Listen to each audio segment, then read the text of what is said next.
Ooh, baby, I like it raw. Yeah, baby, I like it raw. Ooh, baby, I like it raw. Yeah, baby, I like it raw. Shimmy, shimmy, y'all, shimmy, yam, shimmy, yeah. Give me the mic so I can take it away. Off on the natural charge, bon voyage. Yeah, from the home of the Dodger Brooklyn squad. Wu-Tang Killer, bees on the swarm. Rain on your college ass disco dorm. For you to even touch my skill, you gotta go to one killer bee, and he ain't gonna kill now. Chop that down, pass it all around. Lyrics get hard, quick cement to the ground. For any MC in any 52 states, I get psycho. Killer Norman Bates, my producer slam. My flow is like bam, jump on stage and then I dip there. Ooh, baby, I like it raw. Yeah, baby, I like it raw. Ooh, baby, I like it raw. Yeah, baby, I like it raw. Baby, I like it raw. Yeah, baby, I like it raw. They killing us. I mean, shout out to Nipsey Hussle because that right there, yo, there's a lot of people worrying about his safety now, too. Oh, 100%. Because a guy of his platform releasing this documentary. I'm gonna be sad if they do anything to him. I love Nipsey. No. Yeah, knock on wood. Yeah, Nipsey, get the. Like, Nipsey got this on lock. Like, I've gotten like, to Nipsey's brutality. The first thing they try to do to the young black man, we see his graduation picture on the news, and the next thing they say is he has some relation with gang violence, and I feel like that's what they're trying to do. They're trying to paint him out to still be a gang member. Rapper. Granted. Why can't they call him an entrepreneur? Exactly. Rapper. Exactly. That's not the only thing he was known for. Exactly. Granted, we all know that Nipsey was in the Crip gang. Yes, we've all known that. I'm quite sure all of us seen the last time that I checked video, him and YG definitely was repping their sets in the video. But let's take it back to history. Crips and Bloods was not meant to fight against each other. They was meant to help against police brutality. And he was so we need to get very clear about that. With anything. And from what I saw, they were saying like he was loved by both sides. So that's why they're refuting that whole narrative that he was killed due to gang violence, because there were people from both sides that respected him, respected what he was trying to do for the community. I honestly feel like if he was sitting up here building up a community that he came from, I can't see someone just wanting to kill him for doing that. Like, only people that I can see that wouldn't want to do that is the government. It's sad to say this, you know. I'm gonna say it though, but it's sad, but it's true. It's gonna take people dying in order for us to get where we need to get, and that's just the reality of it. Some of our leaders are gonna die because that's just what's going on. That's what's been going on. Mommy, can I please watch the Real Leel show, please? Every day there are news going on in sports and pop culture, and I give my takes on them.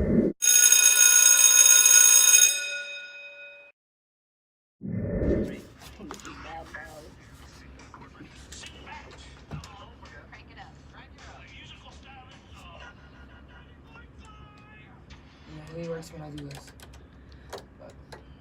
Alright, 90.5 The Dragon brings you another episode of The Real Leel Show, where I give my unique takes on the latest news going on in the world of sports and pop culture, because every day things are going on. I mean, that's just the world we living in. So on this episode, hour number 1, I have my guest on the show, my usual guest. On the show, Jen, Melanie, we out here today. And in this first hour, what we are going to talk about are, number 1, recapping everything that has unfolded since we lost our great brother, Nipsey Hussle. All the news developing in the case, we're going to get into that. We also have other issues plaguing society that we're going to talk about. And, you know, sports-related political issues. And then in hour number 2, I'm going to be talking some sports topics and all that. Y'all know how I do. Y'all know how I rock. So, if you're watching on YouTube, when the video go up later, if you're just here for the sports, just fast forward to hour number 2. But anyway, the request line is 607-753-4819. Once again, 607-753-4819. It's a nice day outside, y'all. It's beautiful. I mean, the sun is going down. I mean, it's getting a little cold out here. Yeah, it's getting a little chilly, but... I see y'all can't prepare. I got the sweater on. I'm over here. Yeah, I changed my outfit like twice today.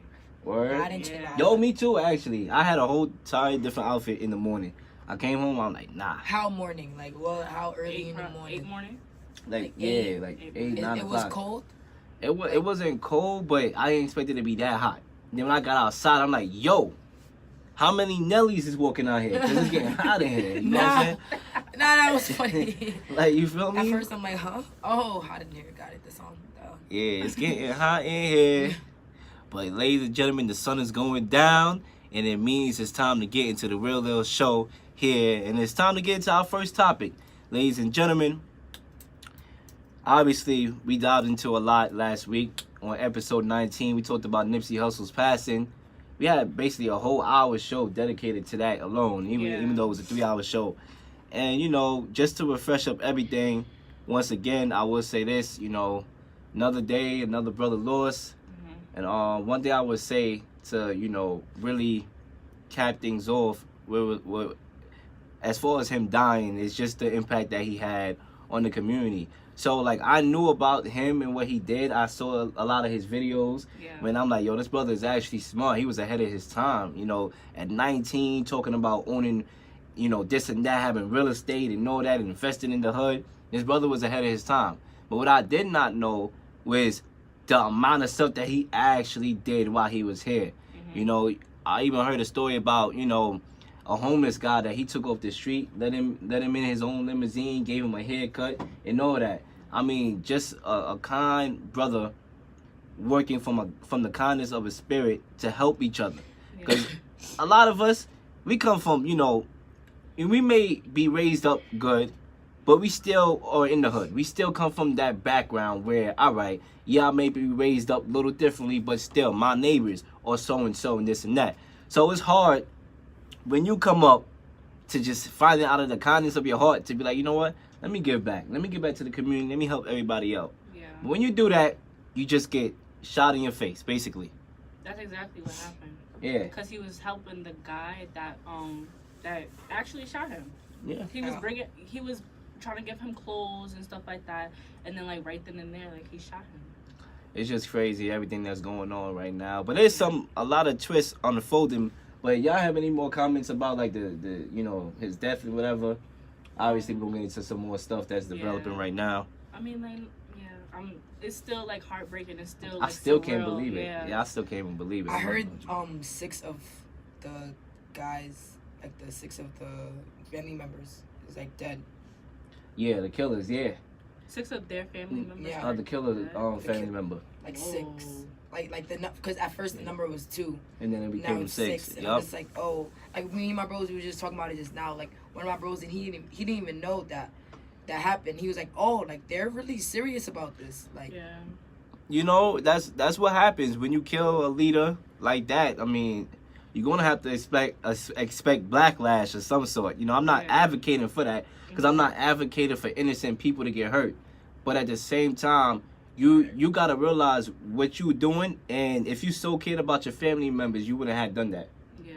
Because technically we all family. Mhm. So, but anyway, there's a lot of stuff going on. There's peaceful marches. Yeah. There's a lot of marches from coast to coast, from the east Yeah. to the west. You know, everybody just seemed to be affected by it.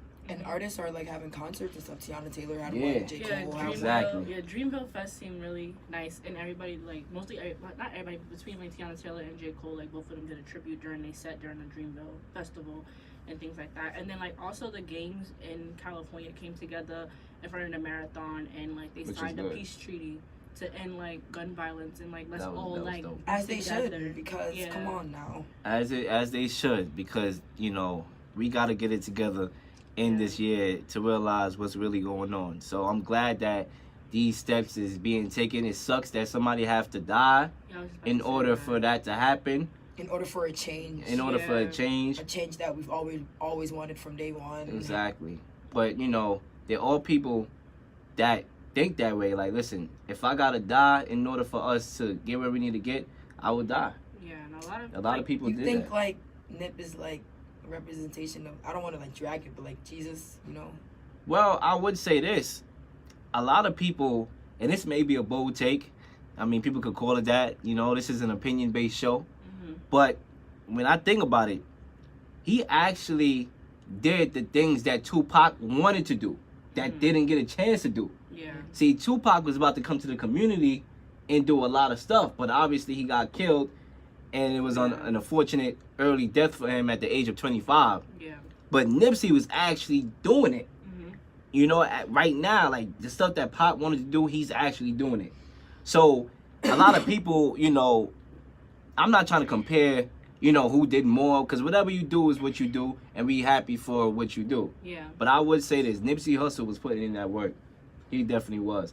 And we was young. Like, I wasn't even born when Tupac got killed. Yeah. So I didn't feel it like that. You know, it's where I watch videos and I be like, yo, I wish Tupac was still here. Yeah.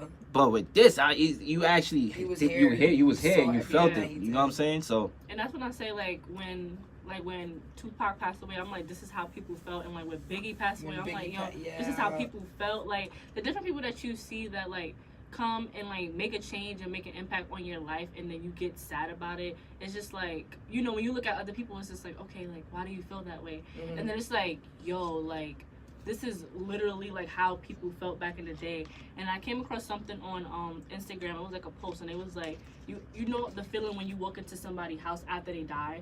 It was like, that's how LA feel right now. Like Yeah. LA probably feels so different without like Nipsey, because it's just like we lost somebody. Mhm. Like it's just All the of thought, us. like yeah, and it's just the thought that like you will never get him back. So Like, he's never gonna be walking these streets anymore. Like, Yeah. he's never Exactly. gonna be back here ever again. When you wake up, you're not seeing him because you know Yeah. that he's gone. One question that I have, you know, because a lot of things unfolded mhm, after the passing. yeah, One question that I have, and there's a lot, but one question that I do want to bring up right now is I just don't know how in the world this killer got a lawyer who was a prosecutor for O.J. Simpson. This lawyer name is Christopher Darden. yeah, And this is supposed to be a quote-unquote broke rapper, right? Who couldn't even get his own ride to where he shot Nipsey. He had to be driven over there. So I don't know how in the world a broke rapper, Why did all this sound planned? all right?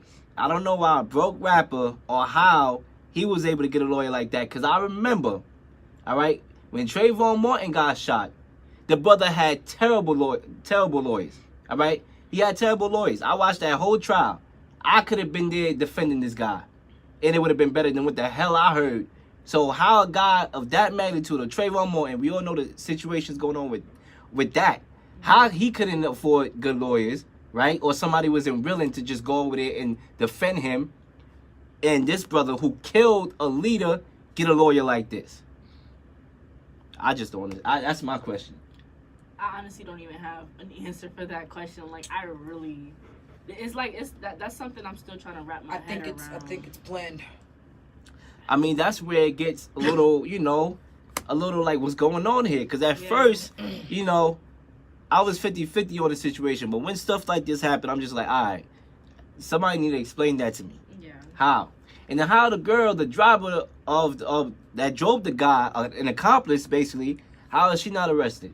Yeah, because that'd be the first person I go to. Yeah. That'd be the second You person know? alongside with them. Like, oh, you was guilty by Yeah, association. Exactly. It's It's Exactly. always like that. And So both of y'all get arrested. why is she not, you know, arrested? You know what I'm saying? You cannot tell me this girl didn't know nothing. That you cannot tell me this girl didn't drove him there and did not know what's going on. Sometimes All right, it's not they like he. don't know what's Sometimes going they on. really actually But- don't. But like, after what happened, you couldn't tell me that this brother just came in the car like, you know, yeah, okay, let's go get a hamburger. You know, everything's fine. You know, da da da. The brother had to look nervous. You had to suspect something. Like he probably could have came in the car breathing hard, like yo. You know what I'm saying? Let Because go, like, you're yeah. human. You know, your thing go up. You know what I'm saying? So like, I just don't know. Like I just think everything was planned. I don't know how he got this lawyer, a broke rapper named I can't even say his name on the air because I'm gonna get kicked off the air. But you know, how? That's what I want to know. I don't. And we don't even got the answers for we that. don't. And So it's- that's how you know what I'm saying? So my thing is, that lawyer to me, Weber, Christopher Darden, whatever, Mhm. he's a definition of a coon. I don't care how much money you make or how much money you want to make. Because first of all, he should be doing good. Like I said, he prosecuted OJ. So he's good. So what would make him, what will possess him to defend a guy that killed Nipsey Hussle. Like, how could you sleep at night knowing you're defending this animal? How? Honestly, at this point, I don't care how much money they came with me. They could have came with me saying my life would have been good for the rest of my life. I don't care. I'm not defending a guy like that. It has to do with money. At this point, that's what it's boiling down to. I put him in a chokehold. I'm not doing that. Like, I'm not defending him. And you have like rappers like Meek Mill who came out and said that, you know, Nipsey lawyers, I mean the killer, his lawyer, you know, has self-hate for himself and his community by doing this. He has to. It's not making. It's like I'm still trying to wrap my head around this. Like, this is something I really cannot wrap my head around. Like, it's just like at this point, like I'm speechless with this whole situation because it's just like how. Yeah, and then like even with social media, everything is just like being dragged. Like they have posts of this guy, like reportedly saying, "I didn't even do it. It's all Illuminati. This and the third. The government is setting me up. And it's just like people are out there believing this, and it's just so much going on. Mm-hmm. I just want to know like why Nip. Yeah. Like why it had to be Nip, you feel me? Like why did all of this have to go down? Especially the time it went down. Like really, like come on. Bad timing. Bad timing. My dad brought me into the light of a situation, and it's a pity that I can't remember this dude's name, but it was a story, you know, about this person who was, you know, he used to work for the cops. But, you know, starting at the age of 14, this happened not too long ago. And he was about to relay a lot of information about the LRIPD or whatever the hell their name is and stuff like that. And then the day before he was going to do it, he just automatically got stabbed and killed. So with this thing over here, a lot of people is relaying it to the Dr. Sebi's documentary, which obviously they have a right to. But I think it more had to do with what he was doing for the community and the fact that him and the gangs were supposed to meet with the cops to, you know, stop the violence. I think that they probably didn't want that to happen. If you wanted to talk conspiracy, I believe it would have been that. Because a lot of us know about Dr. Sebi. Mm-hmm. I mean, some of us don't, but I know a lot of people know about him. Mm-hmm. You know what I'm saying? Obviously, right now, all you're seeing right now is Dr. Sebi everywhere. You know what I'm saying? But that's what I'm saying. It's just so many, like, the timing of everything. Yeah. How this brother got that lawyer. How's the accomplice, you know, the driver, not in jail right now. And then the few inconsistencies when it comes to of how the situation went down. For example, there were people that said that this guy met Nipsey before. And Nipsey was like, you a snitch. You can't be around me. Then there's people that said the day that he got shot that the guy introduced himself and said, I'm this and that, and I'm an inspiring rapper. So how the hell would you introduce yourself if the guy already know you? So that's why I'm like, yo, it's just mad inconsistency. Going on. Yeah. At this point, I don't want to say like I'm tired of it, but it's like it's too much going on, and I just want Nipsey to be in peace. In peace, he needs to just rest in peace. Yeah, let him rest in peace. Because at this point, it's too much going on that he's not even resting in peace. Like I need him to rest in peace because I just feel like it would just be closure for everyone, including Lauren London. Like I know she's probably going through a lot right now, and then it's just like everybody having these conspiracy theories about like your husband. Like if I was her, I would just want everybody to just stop talking. Like can he? Yeah. I'm quite sure she want to grieve in peace. She want to grieve like with her family. She want to grieve the best way she can.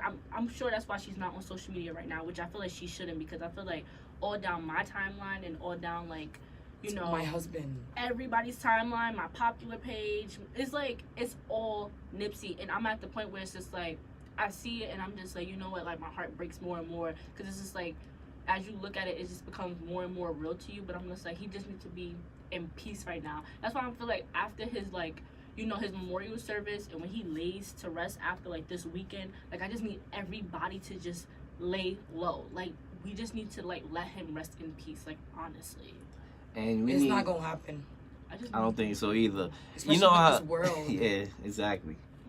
I don't think it's gonna happen either. And then it's like we have another fight on our hands, which is how he died. You know, if you believe what the media tells you to believe or what the media is portraying that happened, okay, believe it. Yeah. If you believe from an outside source or your knowledge of how things been on in this country from the beginning of time, then you believe that. But don't criticize me or anybody else who may believe a certain thing. me, maybe I lead towards, you know, first I was 50-50, but with all these stuff going on, Yeah. I think somebody had something to do with it. I think it wasn't as, you know, okay, gang violence. No, I think something happened, cause you know this guy is known to be a snitch. A snitch is an informant. An informant is connected with the cops, with the government, and the cops is connected with the government.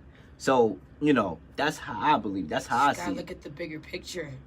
And plus, even if it didn't happen that way, even if it was just strictly gang violence, how in the world are you mad at somebody for believing it was more than that when history has shown us that they take out our leaders? So you mad at me or somebody else for believing it was more than that when you saw how they did Malcolm X, when you saw how they did Martin Luther King? The Black Panther. They do it all the time. Yeah. They do it all the time.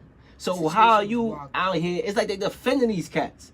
Like, yo, the government didn't do it. All right. The government don't like you. So don't, chill out. Before you lose your brain defending a group of people that would never defend you. You know what I'm saying? Like, just take our time and just whatever conclusion you want to come to, you could come to it. But don't argue with nobody for believing what they want to believe. And don't chastise somebody because, what happened in this world ain't no conspiracy. What's going on right now ain't no conspiracy. It's factual stuff that's going on. Yeah. I mean, I'm just tired of, the different stories that there are. And I'm just tired of thinking, I see people and they arguing and I'm just questioning, was you there? Exactly. You just gotta ask these questions were you there? No, you wasn't. So stop proving a yes or no, answer or trying to prove somebody wrong because you wasn't there and neither was the person you arguing with was there. So what are we arguing for? I kid you not. I need to stop doing this, but I go in the shade room and I look through the comments and y'all literally be going back and forth with people you don't know. Exactly. I be confused. I don't read comments. Hey, I don't man, have time for that. Screw you, man. You ain't, man. I just be arguing. Look at us as society. Look at us. We always use a tool to argue. We always just want to argue for what? And fight. We go on vacation. We want to fight. I still can't get over that Miami. Yeah. Me either. I mean, you paying $4,000-$5,000 just to go and fight. That don't make any sense to me. Come see on. The same people you see in the hood just fight. It's a little sun, nice little water. I'm not even gonna lie, the water didn't even look like Miami water no more. Exactly. Too much fighting going on. It look like fighting water, man. It look like Coney water. I'm like, yo. What happened to the blue? Last year it was just blue. I was just in this water last year. It was blue. It's crazy. That's how you know stuff is going on. The water don't even want to be a part of it. The water screw y'all. But the next thing here with regards to this Nipsey Hussle situation that just escalated things, and it's just basically what we're talking about right now. Is this Kodak Black? Yo, what's up with that? So everybody he's receiving a lot of backlash for shooting his shot with Lauren London after this. This is my whole thing. Go ahead, the mic is yours. It's too soon, bruh. It's way too soon. Exactly. Relax. That's my Kodak. I bop to his music, but some of the things some of the things that come out his mouth, I be like, bruh, just shut up. Cause right now you digging yourself a deeper hole. Yo, how old is he? He 20 something. You don't act like that. He don't. But of course we find him funny. He become memes or whatever the case may be. But I'm just yo, Kodak, blame us, bruh, it's not the time. It's not the time or the place for that at all. And I don't know when he think the perfect time would be or whatever. Never is the perfect time. Exactly. Being that she just lost not her he wasn't her boyfriend. That's her husband. Bruh, relax. And that's the thing that's bothering me with him because I'm just you just made you was just the fuel to the fire. Cause now you got mad people coming for you. YG, the game, and the game don't have no filter. Yeah, and I sat there and watched it. I seen it on the shade room, but I went back and because the shade room bleep out the curses. I need to hear the curses to build the energy. So I went back to his Instagram and I seen the story, and I'm just yo. And then Big Boy don't say much or nothing. You got Big Boy coming for you. That's how you know you crossing all types of hip hop lines. You really need to sit down. And he was talking about how these young, he was young cats, the old term. That's how you know they old. They say cats. Y'all don't really respect hip hop. And I don't think they do. Like, if you respect hip hop, all your love and respect will go to a legend, my guy. And the simple fact that you would cross that line to shoot your shot with Lauren London, knowing that she's grieving over her husband right now, that's very disrespectful. Because you don't have respect for Nip, and you don't have respect for her or his family. To be honest with you, you need to ask him. He needs to ask himself. Do we even have respect for Kodak Black himself? The thing is, I seen a post. You know, it's crazy. I seen a post. They were like, "Oh, how Kodak was always wildin'. He used to say something about, oh, he doesn't want to have dark skinned babies. We wasn't really giving him backlash with that. But when it, the fact that it's Lauren London and people were putting color on this, like, Yeah, oh, how see, the fact people that always- she's lighter skin and People always I don't know know how to mess up stuff and just Yeah. make I'm things like, bigger than what they eh. are. That's why I was like, he You know? needs to shut up because he added the most fuel to the Now it's fire. another argument and another distraction at that within the black community instead of like moving forward. That's the That's problem. basically that's probably our why he's problem. doing it. Listen, I don't know what it is. You know, I don't want to get too deep, but what is going? Yo, I don't know. what's going on with this guy? I don't know if He's that. He going remind through me of that something, type like, of dude that, you know, take a scenario here. He could be with his boys, and one of his boys gets shot. Go to the hospital and be like, "Yo, you want to play the game right now? Boy, I'm bored. Let's play the game." You know what I'm saying? Like, he reminds me of that type of dude, always doing something or saying something at the wrong time. I don't know. That's just something that, you know, you gotta have respect, my guy. Like, you can't. There's so many girls out here, all right, that, you know, are not going through what Lauren London is going through. Bother them. I keep bothering Young M.A. if you want to, like how you already been. And honestly, she's been annoyed too because at this point, if he keep bothering her, it's gonna turn into harassment. Nobody wants that. And it's gonna turn into She violence. just gonna shoot him It's gonna turn into violence. with a Henny bottle on the side, like, yo, I'm crying. come I'm on. weak. But like, Exactly, I though. don't know. I like with him. At this point, he's like a lost cause, and I was like rooting for him. Like, and then it was just like more and more cases, and then I don't know. Like, people was like nobody was making a big deal, but I found a lot of people making a big deal about him being a colorist, and people was like arguing like, is it him being like a colorist or is it preference? Like, and I'm like, I don't Oh, know. yeah, I don't want Kodak, so I'm not gonna put myself in this argument. So I mean, not to say like, okay, I shouldn't care, but it's like it's just gonna be a lost cause because he's gonna feel the way he feel. No matter how much we argue this man down, he already knows what he wants, and He already has it set in his mind. yeah. So it's just like, what are we gonna keep arguing him for if this is what we know? Something just gonna happen to him, and maybe he's gonna wake up. But it's really gonna be like late. Really, It's gonna be real late. And, you know, his music right now is being banned from a lot of LA stations, Yeah. you know what I'm saying, as they should. But honestly, speaking here, if you want to get technical, if you want to get logical, if you want to get whatever the next word is to add to that, Yeah. right? All gangster rap promoting violence should be banned too, because that's exactly what leads to Nipsey Hussle's death. You know what I'm saying? That's exactly what leads to Tupac and Biggie's death. All these people that lost their life, you know, or people that we don't know about because of gangsterism in the lyrics, they all should be pulled up. We really want to be technical. You know what I'm saying? Gangster rap. That's basically what it is. You know, whatever the hell that is. Mumble rap. I don't know what the hell that is. They call it I call it fast food rap. You know what I'm saying? Like, Yeah. I know PNB Rock made a tweet and he was like, I miss the days when people who couldn't rap didn't rap. exactly. That was I miss those days too, because it almost makes everybody want to be a rapper these days. Everybody Why? wants to be a rapper. Because they like, yo, if he can say something that a fifth grader can say, I damn sure could do that too. And now everybody want to be a SoundCloud rapper and everybody want to be a rapper. I mean, if you want to be a rapper, that's your preference. But I'm just saying, everybody feel that they can do it because they see people that I'm not going to name, because I don't want to single anybody out, because I'll be tight singling one person and not the other, because there's a lot of them Yeah. that, you know, you don't even know what the hell they saying. And they're like, yo, I can do better than that. Like, I can go ahead and do this. So, you know, it's just example setting that needs to change, like, in our community. Like, what is more important? You know, what should we exclude and what should we not exclude? You know what I'm saying? I think that's what it is. So, you know, once again, with this Kodak situation, you know, is glad to see music being pulled out of radio stations. Is glad to see him on, you know, the Donkey of the Day on Charlemagne's Breakfast Club. Is glad to see T.I., who's been, you know, an activist as of late. Yeah. You know, saying, you know, talking to him, you know, talking about get your, you know, your mother F whatever, you know, just being upset. Everybody coming at, that's what they should. Now the brother want to apologize. So how should we You take got his no apology? choice. I mean, all right. Okay, I'll take it. Bye.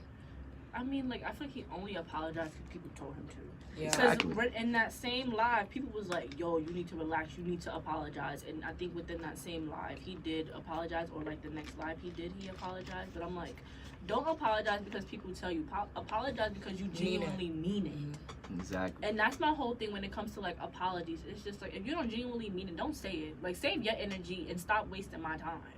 And I feel like at this point, he only doing this because people telling him to. And I'm like, if this man don't genuinely feel that apology, what's the point of him saying it? Yep. Because at the end of the day, he could say it, but like, So I'm saying, like, is he gonna change? Is he gonna change him? exactly. Is he gonna be in an enlightened Kodak? Like, is he gonna be? No, I don't think so, because I feel like if he apologized, he wouldn't still have the mindset of probably still wanting to go after Lauren London. I mean, That's if me. my radio songs or my albums or whatever, my music is being pulled out of radio station, damn right I'm gonna apologize. And that's probably why he did. But that's the thing, like, Like, you shouldn't have something- said it in the first place, because Exactly. you would never Exactly. be here. Like, Exactly. if you would have never said, like, I feel like people, that's the one thing about social media that gets me, because everything is so instant. I think that's why it's called Instagram. Everything is so instant. You can post your life right then and there in real time. Somebody can see what you're doing in real time. It's just Exactly. like, people, they get upset, they want to vent, they want to do all this talking, and they want to do it on live. Like, you need to do half They of this want stuff to in vent. private. Listen, I feel like people should go to social media. They shouldn't go to social media with their problems, because guess what? Nobody even care.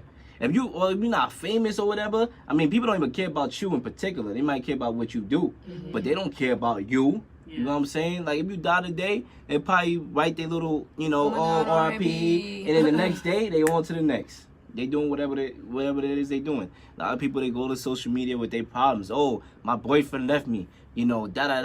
Posting poll questions. Like, yo, just be Said your own poll person. questions.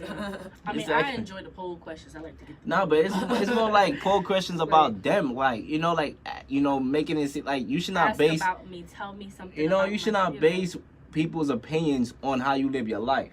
Because if you're going to do that, then you're going to be living for the people, not yourself.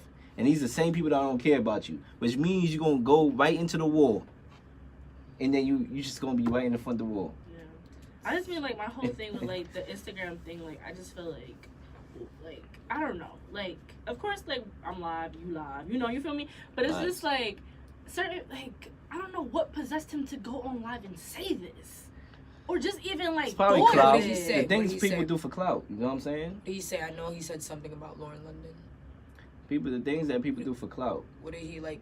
Well, was he his line? basically, I don't know what his exact line is, but I know he shot his shot. Like, trying to get with the girl while the brother is dead while she's grieving. Mm-hmm. You know what I'm saying? It's sad. Yeah, it's very sad. That's just the world we living in, ladies and gentlemen. There's, like, no boundary. Like, I feel like we've come to the point where, like, People don't care no more. they don't. They don't. I'm reading comments. I'm like, yo, like, No like how heart. today, I was looking at, I was on Facebook just scrolling, and Dwayne Wade posted his son Yeah. with Gabby Union. Mm-hmm. In the comments, I was just like, oh my goodness, you guys are just so Yeah. horrible. Facts. Somebody was like, Dwayne Wade was not in the picture. He was not having it. I'm like, but if he wasn't having it, he wouldn't have posted it. Thank you. Like, he posted it because Gabby didn't have it on her Instagram, but she went with him. to And then they were support. like, oh, how like Gabby. She they did blamed go. Gabby for him being the way that he is. What? Yeah, they were just blaming Gabrielle. They were like, oh, how Gabrielle like controls our relationship, and like she just, I don't know. There's a lot of stuff going on. Yeah. It is so much, and that's And why it's I'm- more- And then I heard Paul Pierce said something like, oh. Oh yeah, couldn't I'm have been me. gonna definitely get to that Paul Pierce later on today for a fact. That's definitely coming up. But like we just alluded to, there's a lot of things going on. There's more stuff that we're gonna get into that's going on in the world. And guess what, ladies and gentlemen, we're about to go on a quick commercial break. You are tuning in to the Real Leel Show, and we'll be back in the next couple of minutes after these brief messages and after this song number 1 that I'm gonna play for y'all, ladies and gentlemen. Don't go nowhere. Okay, we're back on. Ladies and gentlemen, boys and girls, we are back on the Real Leel Show. Oh my God, that was a song right there. That's a song. That's a song. You see, I got y'all. While y'all driving in from work or from the bar, wherever it is y'all coming from, we know we got the throwback classics over here on the Real Leel Show.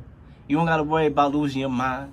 You can just sit back, take the time, and visualize everything that we are talking about. I know how to play the game, and I know how to play the game right, ladies and gentlemen. But it's time to move on to the next couple of topics. Once again, issues plaguing in the world right now, plaguing society. Obviously, I'm going to get to some sports later. For y'all sports aficionados, obviously, y'all know me from the In the Huddle radio show. But we got to go into these issues right now. The next thing going on right now is this 20-year-old boy named Albert Higgins, a University of Kansas student who is being sentenced to 12 years. 12 years for kissing a white girl. What? And they called it rape. What?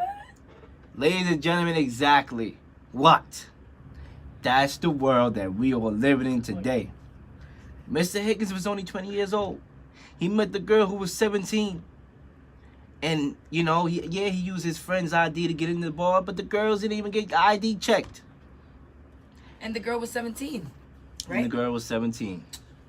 And the brother is going to jail for 12 years for kissing the girl. Right? Not inserting anything in any place. Right? For kissing the girl. And they called it rape. How? If she consented, then it ain't rape. Oh, okay. I don't know if I should say that on my video, but it's more so like I'm confused. Ladies and gentlemen, that's the world that we've been living in for the last for the last centuries. Wow. It's shocking. Yeah. This is why a lot of us black men, as of late, not taking anything away from females and what they go through, because they damn sure go through a lot, and we're going to get into that after this later on in the show about, the issues with females and what they go through. Not to take anything away from y'all, especially the black female. Thank you. Right? But a lot of us men are just saying the hardest thing being in this world is a black man. Yeah. Because, just everything that we gotta go through, the Me Too movement, all this stuff that's going on. Obviously, some of us knuckleheads put ourselves in that predicament, but it's just like, wow. What are your thoughts on this? Like, how do you digest this? Like, this is something you think you would see in a movie. Not even. It's not even processing right now. Because what? First of all, okay, like the arrest. How did that even get there? Like, how did he even get arrested? How? What happened? Yeah. Like, did she file a police report? Like, what? How did they know that they kissed? What? Yeah. What's happened? Exactly. It just sucks. And, obviously 12 years? 12 years. That don't even make any sense. That don't make no sense at all. 12 years for kissing a girl. For 12 years. That to me right now is just totally ridiculous. Like, that just proves like, yo, they really are on some, we don't care about y'all. Basically, because We're showing you that we don't care about y'all. Yeah. we don't care about y'all at all. And we want to make look, there's a story that came out a couple years ago. I remember this. I believe I was a freshman in college. About this Stanford swimmer named Brock Turner, Oh, yeah. who physically raped a girl. Not kissed her, not hold her hand, singing Kumbaya, but literally physically raped her behind a dumpster. And guess how many years he got? 0 years, 6 months. And we come to this man who, I'm not saying he was right to kiss the girl, but you damn sure ain't gonna tell me you would rather your daughter get kissed than you'd rather your daughter get sexually abused behind a trash can. Which one would you take if you had to choose? Okay, my whole thing is, did she consent to the kissing? Yeah, like That's Well, the main thing. Based on everything. she was 17 She in the was- bar. Yeah, she was 17 at the bar. First of all, she didn't even get ID checked. She's not even supposed to be. She wasn't the supposed to be bar. there, first of all. He wasn't supposed to be there either. Both of them wasn't supposed to be there. Second of all, she went to his place. So that's where it gets interesting. Was she underneath the Oh. She went to the place. His place. Okay. right? They probably was both drunk, Probably. but you know, and this is where it brings a question. So we dealing with two people that are both drunk, probably intoxicated. She comes to his place.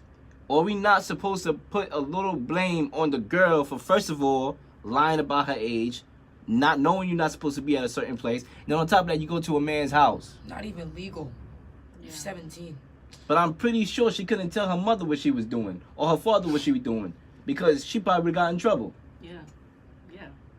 So that's what I don't understand. But then we go to this dude named Brock Turner who raped a girl behind a trash can physically and only gets 6 months. And you know what they said? They didn't want to ruin his career because he was such a bright student.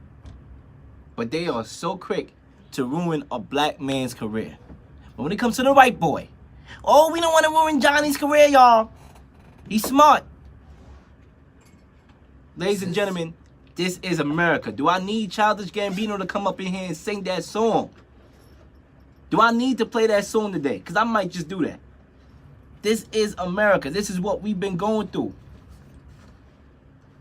It's just a lot going on, y'all. That's a lot. No. I'm in shock. That could have happened to any one of us.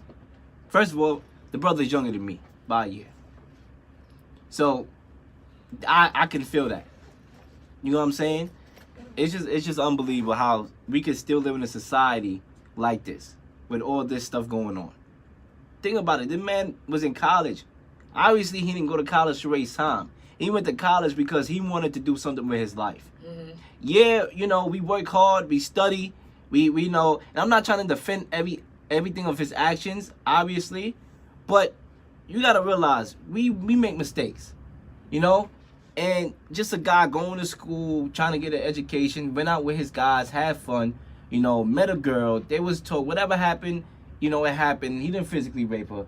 So I think if he was going to, you know, I don't know how would, you know, I'm not in the court system, so I don't know how much time or if you would give him time for just that. You know, but 12 years? Come on. 12 is OD.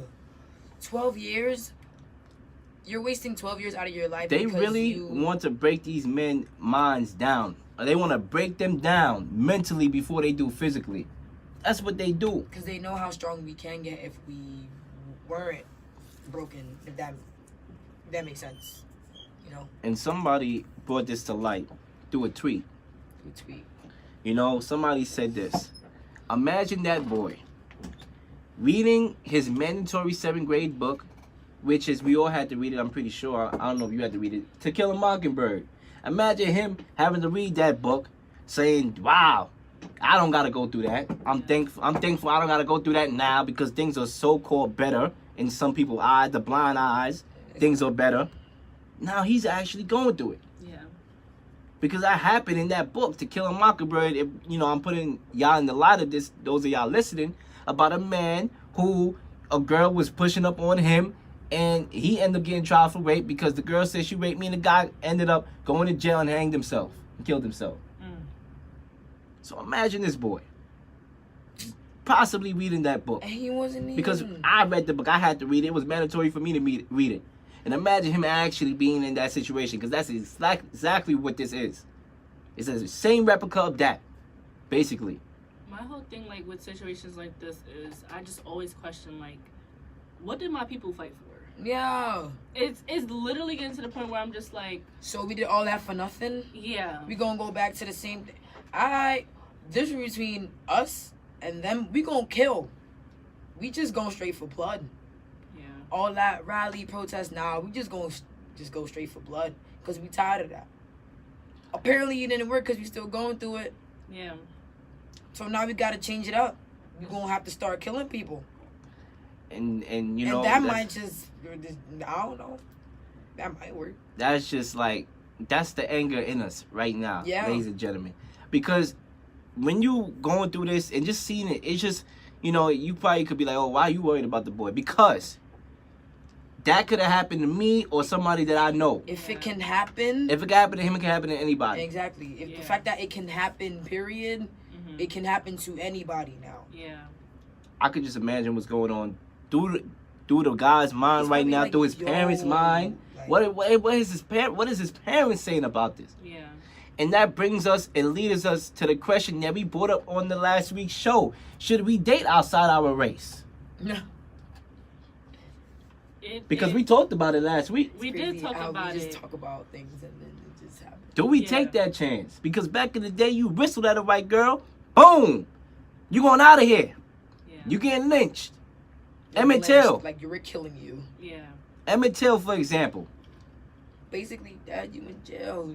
There's no living. So I feel like, Nick Cannon, boy, he said it, sometimes because we didn't have something for so long, we now, supposedly were able to have it. Yeah.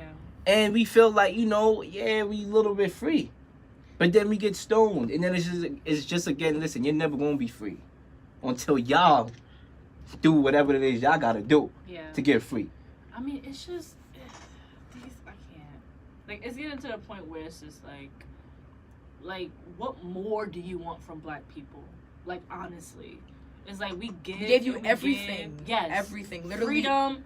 Blood, sweat, tears, body parts. Working in the everything. cotton fields from you sun up everything. to sundown. We gave you our bodies, we gave you our souls, we gave you everything, our children, we gave you our wives, we gave you everything. Our husbands, everything. We gave you everything. And y'all still treat us like we are not worthy to be a human We being. sat on a toilet to warm the seat up for y'all to sit on the toilet. If we want to go really deep. Oh. Alright. I mean, that's I what's like going that on. one. I like that one. I mean, it's true. That's what happened. So Feeding y'all kids because y'all don't know how to read, y'all don't know how to clean, y'all don't know how to do nothing. we play sports, the $1 billion industry of sports. Football, basketball, putting our brains on the line, CTEs, putting our bodies on the line. Why? To make y'all rich. Y'all rich. Yeah, we entertain our own kind, but guess what? We ain't benefiting from it. Yeah. It's just a lot. The only thing we benefit from is the fun Exactly. and the good and what we say about our people.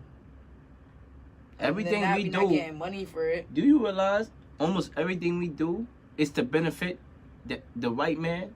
Yeah, I didn't just realize that. we been through that. Been My through first that. show, we said that. That's exactly what we did. That's exactly what we do. And continue doing We're it right now. continually doing it as we speak. And we can't even get justice for this boy. We can't, I mean, come on. Kissing a girl, Like, come on, like he ain't that's even.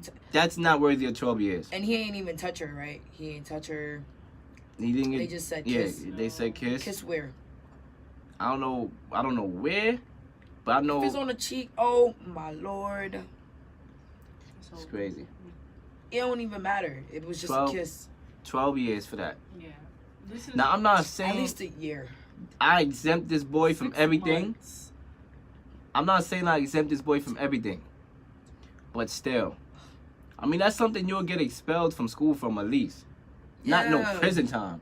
12, but at the 12 though. At that, like, Because honestly, if this happened and not happened in Kansas, because sometimes geographically, that's where it gets interesting because it's in Kansas. We don't know about them towns over there. But if this happened in the hood and he kissed a girl, at best, at worst, it's maybe a suspension or expulsion from school. All right, good. I go to another school, get an education, You learn said from in it, the move on. hood? Let's be logical. We talk about in the hood. Said In the in the hood, hood. the girl popping. What you mean? She Exactly. ain't about to sit here and let him do.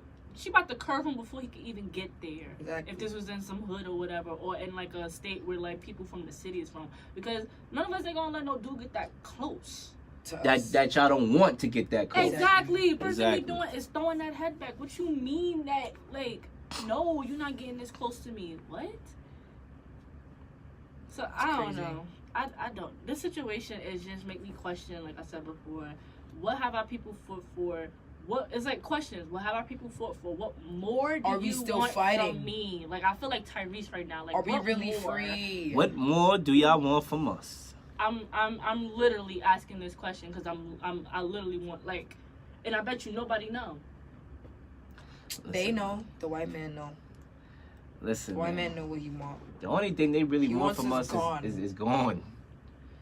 They want Basically. us gone. GONE. But like we said last week, if Jordan Peele come out with that movie, call now, with 2 exclamation points, We are out. we are out of here. Get the boats ready. All right? Get the boats, get the food, get the resources, and we out of here. I mean, we started all of these resources, so all you gotta do is just rebuild it at this point. Exactly. To be honest, all of our resources is really in the Caribbean. To be real. I don't even want to get too deep into that. I can stay here all night and talk about that, but I won't. Exactly, ladies and gentlemen. See, this is what's going on in America, man. And this why I feel like, you know, our leaders, our famous people, you know, our rappers, our singers, our entertainers, our athletes need to be that voice for the voiceless. But they don't want to. Some of them do. I'm gonna say that, yeah. Some of them do. But the other ones, it's just like, if it's not making them their money, they don't care. And that's just being honest. Like, if it's like, oh, I'm not getting paid for this, oh, they're not hopping to do anything. Because, like, at this point, all they care about is their craft. Which is well respected. Care about your craft, but some of your craft be trash. But that ain't my business. But it's just like, you know, it's just like, that's all they care about. Like, if it don't benefit my craft, if it don't put food on the table, clothes on my back, and feed my kids with a nest, because half of them got more than one, they not going to care. If it don't affect them or their family, they're not going to care. Yes, they're going to do their little post on Instagram, post their little post or whatever, and they're going to continue to go about their day. That's it. Exactly. Yep, and that brings, you know, a lot of questions that we need answers for, that we don't have answers for, and that we probably not going to get. I was gonna say we probably never gonna get answers until we get to heaven. Exactly. And all we gonna keep doing is just living life. Yep. And you know, it Man. sucks to see this going on. There's other news going on. You know, that I could get into. I could have a whole 4 hours show on that, but you know, I'm not gonna get into these other topics. But you know, shout out to, you know, the people going through it right now. You know what I'm saying? Shout out to everybody. Yeah. You feel me? This is an everybody show. You know what I'm saying? The Real Leel show don't exclude nobody out. You know what I'm saying? Shout out to everybody right now. If you living, you breathing, you winning. God bless. You feel me? You know, like people be like, "Yo, Jen, how are you?" I'd be like, "I'm alive."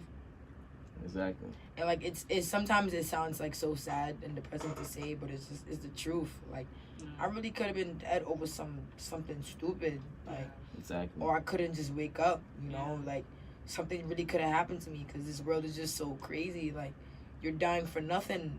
Like you got to get up and hope that you come back home. Yeah. Basically. And it's becoming a habit. Like usually I would wake up like I know I'm not gonna die today. Like you know like. And now I'm realizing every single day as you get older, it's like, yo, this world is not it. Yeah. At all. And I'm young, thinking, yo, you know, it's peaches and cream. And I come like, you know, I'm grown, getting older, high school, you know, college is, oh, I'm woke. Yeah. I am woke. Like freshman year hit it for me. Like I was just like, yo, like I was really stuck in the box. Like back at home in Brooklyn, because, you know, I went to all. You know, I have white students. I had a white principal. I had white teachers, but I really have white students. So, like, you know, I'm here, you know, thinking nothing is going to happen to me. You know, damn, that whole Trayvon Martin, I was in lock freshman year. I'm like, I was in like, Lockwood too. I remember whoa. I was in French Back in class, high like, school. yo.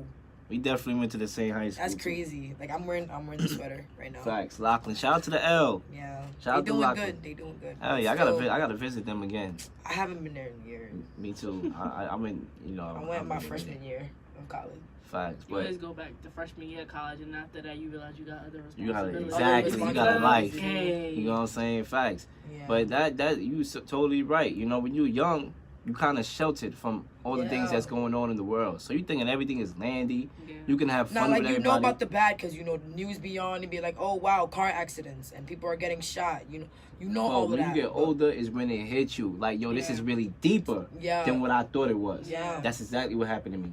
I knew we had the knuckleheads. I knew there was still racist people out here. Yeah, but I didn't know that it was that bad. This is bad. This is bad, a war though. going on that we like, thought was over after slavery. Yeah. Hell no. That's the thing, like, as a kid, like, you don't know, like, everything is just, like, not it's there, real. like, it's there, but it's just, like, it's not it's not hitting home, so it's Yeah. not real to me right now. As a kid, you just feel immortal. You feel like you can do anything in the you world. want. Mhm. It's just like nobody can ever hurt me because like I am Little me. You know, as a kid, that's your mindset. I know I probably had that mindset as a kid. You get to be in a stroller all day. You don't I gotta would walk. still You kinda got know that. what I'm saying? You get nap I'm time jealous in of kindergarten. You know what I'm saying? That was Facts. crazy. I never really appreciated nap time till college, Me either. man. Me either. You used to cry when you had to take a Facts. nap. You I used don't to want to go cry. to sleep. I just want to be awake. Now I'm like, nah, put me to sleep now. Exactly. Y'all And they was glad like, for the we minutes gave to you sleep. time to rest. That was Yeah. the resting time. Now it's time to work. You like, Exactly. work. Work. That's why we gotta appreciate, you know, what we have while we have it. Yeah. And I'm Because- trying to get into a thing like every morning. I like try to thank God for waking me up in the morning. Facts, You know? facts. And like sometimes I'll Positive, sit there and I'll just be like, God, like thank you for having the people that's in my life right now. Like I'm grateful for everybody. I'm grateful for y'all two sitting here, you know? Yeah, y'all too. And You it's too. just You too. like, you know, I'm grateful for the people that treated me wrong because I feel like everybody in your life teach you something. And I'm just like, God, you know, I'm glad you sent that person in my life. And the other times I'm like, Satan, take that person out. Like, you know, Satan do it, you know. Well, I rebuke you, Satan. Yeah, Oh like, my God, you Facts. ain't had not him though. Him, yeah. Facts. I'd be like, Satan, come get your mans, because honestly, he from you.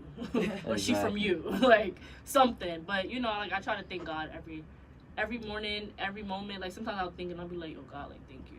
just thank you. I just pray for That'd be I pray for randomly wisdom, and I pray for a clean heart and positivity. That's what I pray for. You know what I'm saying? Because you know sometimes it's hard to be positive with everything that's going on. So I wanted to be Yeah. positive. I'm tired of like stressing myself out and just being down. I want to be happy and just be thankful for everything that I do have right now. Because Yeah. you never know where it could all go. too bad. Like life hits you, so like all like our little hard obstacles just make us. We have to Stronger. we have to just choose whether or not we want it to break us or make us. And I always try to go the make us route because I'm not trying to be broken. You know, they The tell you situation bend already but tried not to be break. broken. Like Yeah, I'm gonna make this. I'm gonna make something positive out of this. yeah. Man, people have it harder too. You know, whatever you going through, right now somebody probably got it worse. So I am Yeah. thankful. That's why sometimes when I'm down, I just be like, yo, I'm doing good. Yeah. You know what I'm saying? I try Facts. not to let, like, them bad days, I be like, Little 10-second little. No. sometimes, you know, it'd be 10 seconds, sometimes it'd be the whole day, I'd be Day. in a funk, but I'd be like, you know what, God, I just pray for a better tomorrow. Mhm. You know, that's all. Just pray for a better tomorrow. You The always next want to day wake be- up a better person, and that's what I feel like Oh, people don't yeah. understand. Like they don't appreciate the day, like what can happen in a day. Like Yeah. yo, like literally 20 minutes out your day can literally change who you are. Yeah, like different conversations Facts. with people. Like I always tell people, like, yo, I cry every Christmas. Y'all probably think like, yo, why are you crying? Like I literally cry every Christmas because it's just like, granted, it's like you ask for stuff and then it's like gifts you get that you didn't expect, but it's like, yo, you really thought about me. And then it's just Aw. like, honestly, like when I look at my family, I'm like, God, like you brought us here today, another year, another moment, another memory, another like another something to cherish. And like I get very appreciative, and every time I talk about my family, I get mad emotional because I'm just like, we've been through stuff, It's stressful. but at the end of the day, we all still good. You know what I mean? So it's just like you just gotta thank God every chance you get. And I'm like, even if you're not religious, I don't know what to tell you, but like whoever your higher power is, thank them. You know? Exactly. And if you don't have a higher power, then Then fight the power. Yeah. And we'll be back in the next couple of minutes for hour number. Ladies and gentlemen, hour number 2 starts right now.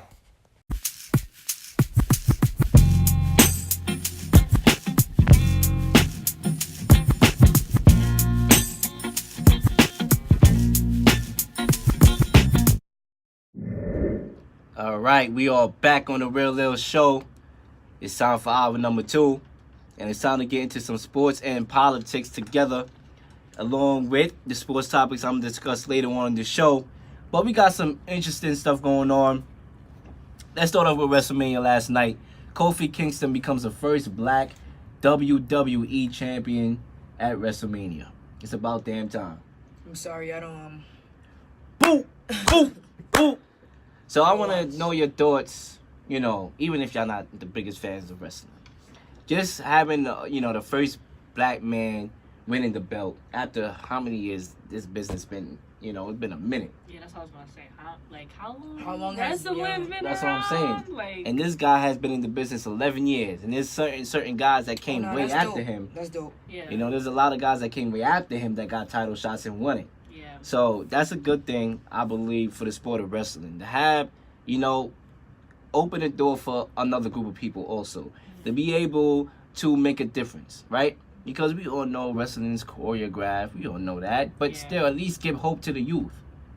You know what I'm saying? At least people growing up saying, okay, we got our first black WWE champion. I'm going to do that. I could be a wrestler now. I could be on that stage. Just the thought of giving people hope is what matters, in my Yeah. opinion. You know what I'm saying? So that's good. And they also, he beat Daniel Bryan for the belt.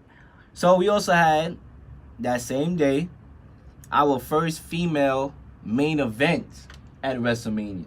So this is the first time that a female match was the main event, the main headline of the card on WrestleMania.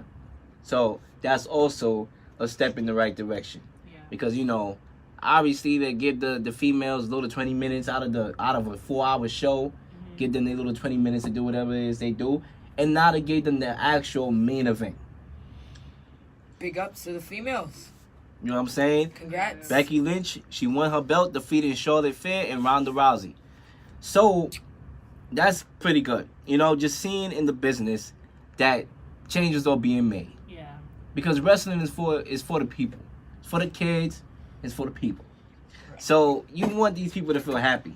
Yeah. You want people, first of all, you want people in your business. So it's good for, getting people to come in your business, showing that, all right, we have a black man now that won a belt. We have a female now that hosted the event. And guess what? When something happens, when a door opens, it opens for a lot of other people. A lot. Yeah. And a lot of people could go through that door. So that's why, to me, this was very important. Are there any black females? In wrestling, right now, there probably is. I'm not sure because I'm here and there at wrestling. I probably only watch WrestleMania. That's about it. And I wanted to see Kofi Kingston win the belt, so that's why I tune in. So, at least a step is a step. You know what I'm saying? Hopefully, we'll get more of this, more transparency. Yeah. You know what I'm saying?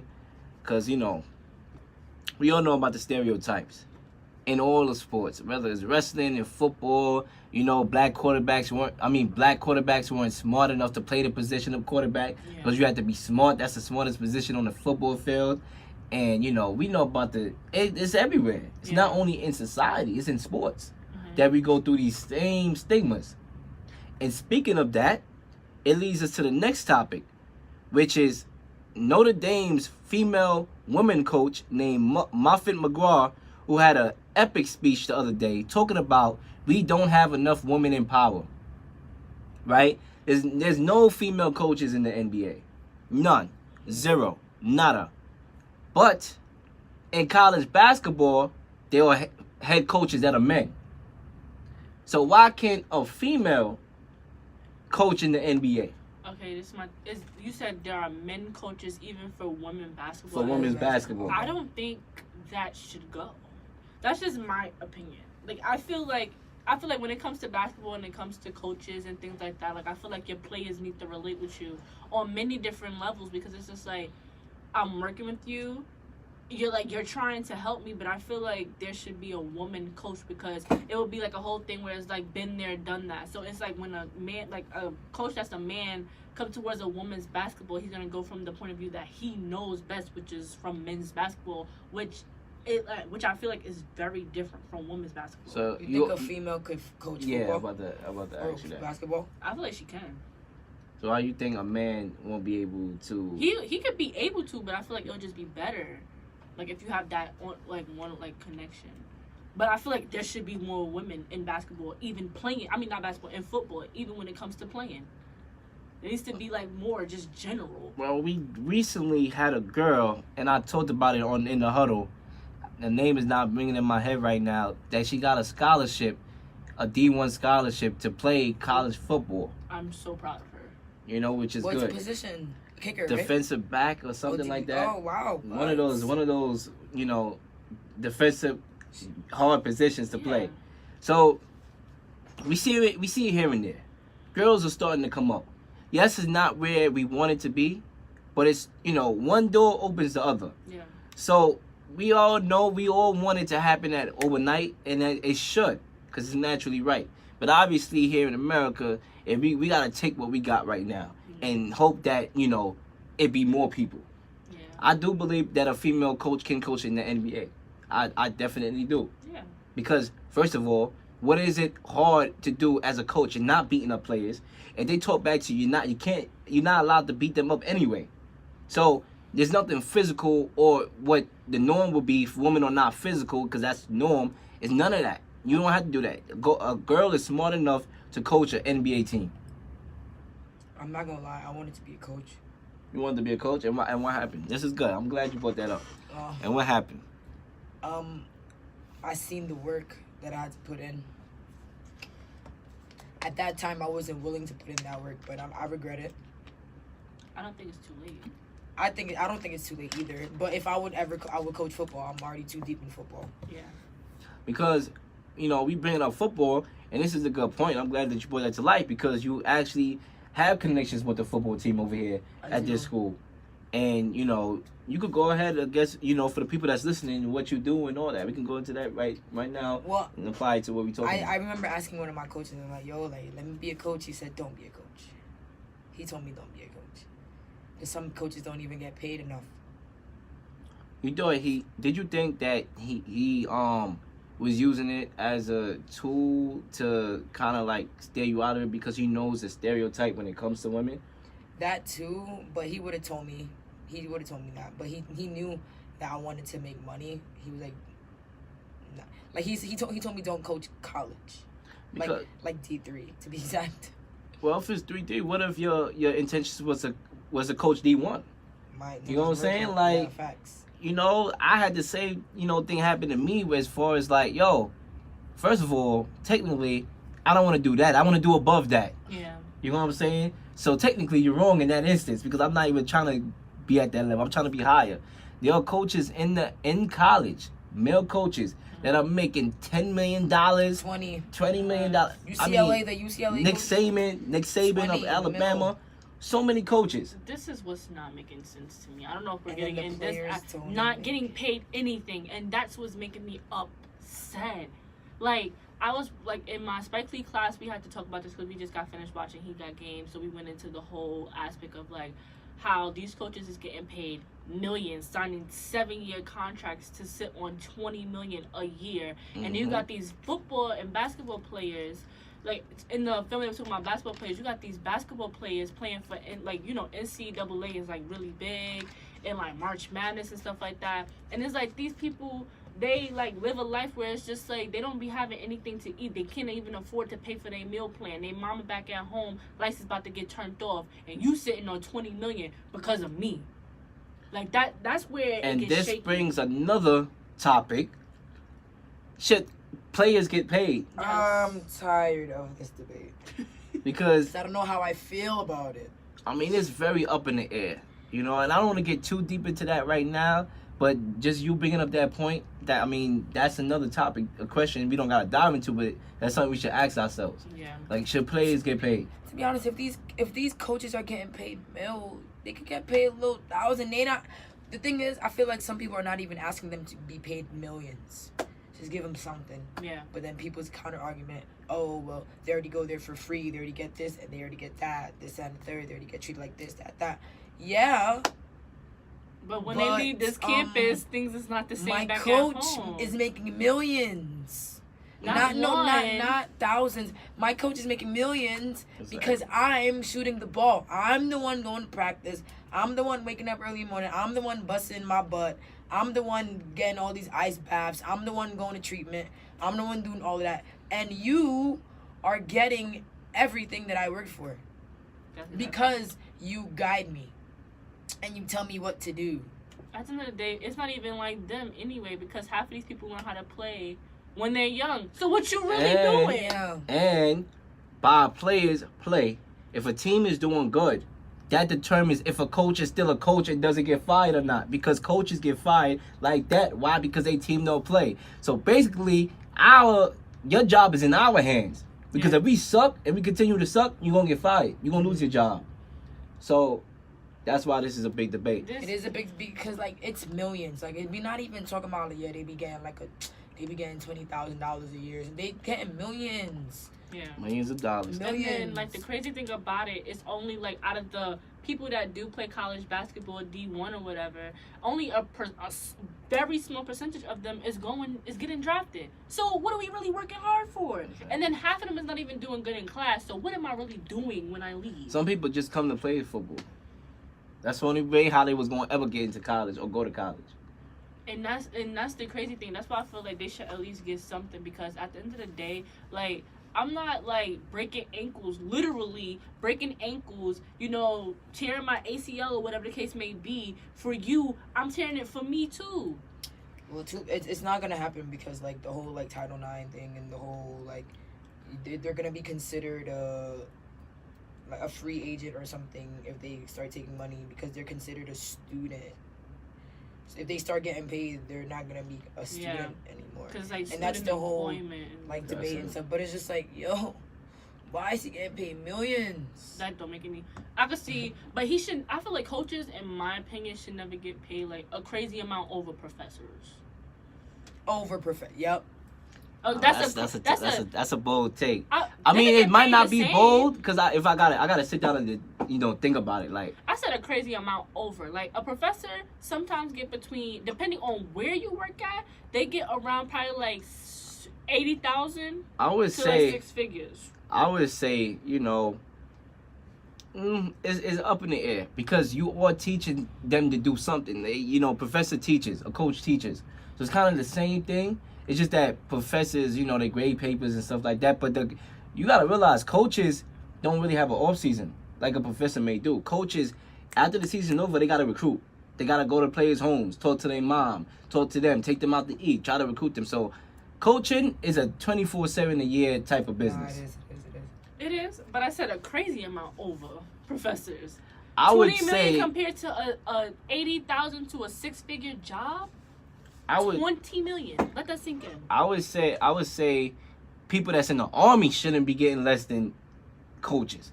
People that's like, you know, positions of saving somebody's life, like a nurse or stuff like that. If we go there, I could definitely see that because your life is in somebody's hands. Yeah. You know what I'm saying? But that's like a whole, you know, big topic right there. But I definitely want to play a clip from what this girl said from the Notre Dame head coach, Muffet McGraw. I'm gonna play what she said, and I want to know your opinions on it and what y'all felt.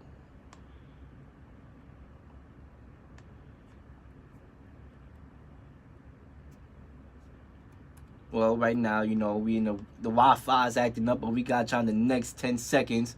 But yeah, it's up for debate, you know? I want to know what y'all think. Call up the request line, 607-753-4819. Once again, 607-753-4819. Let me know what you think. Should college football players be paid too?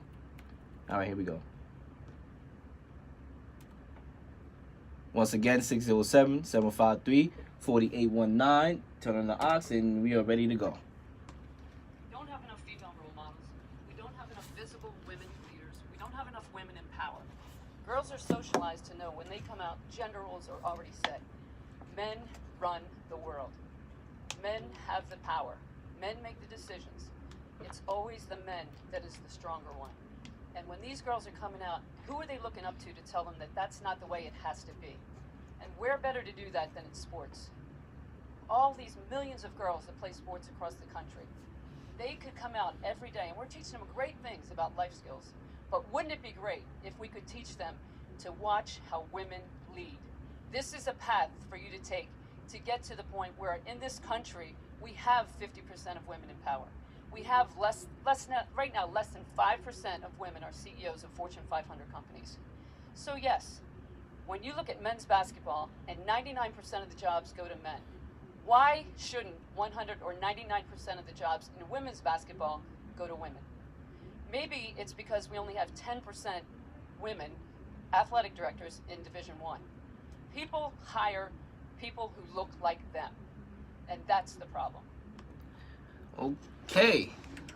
Technically speaking, You know, if you want to get technical, talk your you know what. Go ahead. Cause that's what she said is a bunch of facts. It is. All in that 1 minute. All in that 1 minute. I'm speechless. People hire People that look who like them. look I think like that them. stood out to me the most. Who's them? Haha. All right, people Who's hire them? people White men? that look like them. Oh, That's just how it is. And that just scared me because I want to go into sports. But what I'm gonna say is, don't let that stop you. It's you not. know? I can't.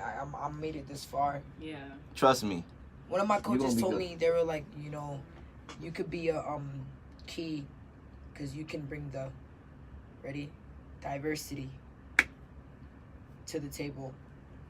When a player sees a one that looks like them, especially a woman, they're like, whoa, how did she get here? Especially like in the recruiting, on the recruiting aspect. Mm-hmm. Like even here they always want me to come to recruit. And I'm not even gonna lie, I like being the guinea pig. I like being the whole bait of like diversity. Listen, y'all using my color for good. I'd rather that than use it for bad. Like, but it's just sad that like, sometimes I don't even have to like use like my brain or anything or like my skill. Like, you're colored. We need you. Let's get it. So, what is it in the sports industry that will draw you to want to do a career in it? Like, what position do you want to do? Like, Okay, so want to be a coach?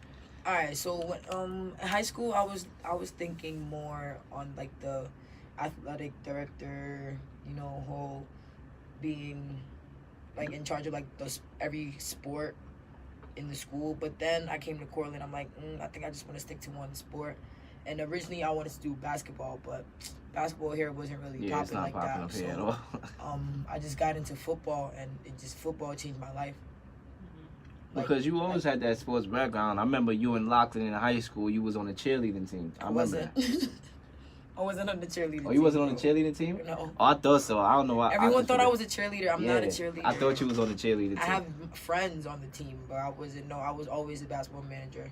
Got Always you. varsity A. Like, Oh, so you was a always- varsity manager over there? Yeah. Oh yeah, so you still had the background. You know what I'm Yeah, saying? You oh, had the yeah, background yeah, of sports. I And did Lockton is a volleyball. sports I did school. volleyball So. and softball too, but mostly basketball. Like, I like the popping sports. Like, Yeah. Facts. especially if I enjoy watching it. Like, it's amazing. Back in high school, basketball was. Yeah, everyone Yeah. thought I played basketball just because they say basketball. Nope, I was a manager. Nope, I did not play. Like, it was cool though. It's nice being a part of it, even if you don't play it. Like, it's nice being a part of something that, that people need. So like games, who's doing the waters, who's making sure the clock is ready to go, who's making sure the benches are clean. Me, it's me, and nobody thinks about it like that. Like, no one thinks about who's doing the clock. Nobody thinks about who stops it. Nobody thinks about how these players get water. Nobody thinks about uniforms, how you get their sneakers and socks. Nobody thinks about stuff like that. But there's people out there, people like me, that enjoy doing the little stuff, the little details. So I got into that, and then I came to Cortland. Like, I want to do what I did in high school, in college, but basketball wasn't really it for me. But I got into football, and I still wanted to, like, do uniforms and like do all that. But then I got into like the whole planning mindset, the whole planning aspect of everything. So like budgets and like how we get food when we go away, and like it's just like little stuff that coaches don't want to be That's worrying dope. about because they coaching 100 and Something like players, 20 and players, they got a men. lot of stuff. Exactly.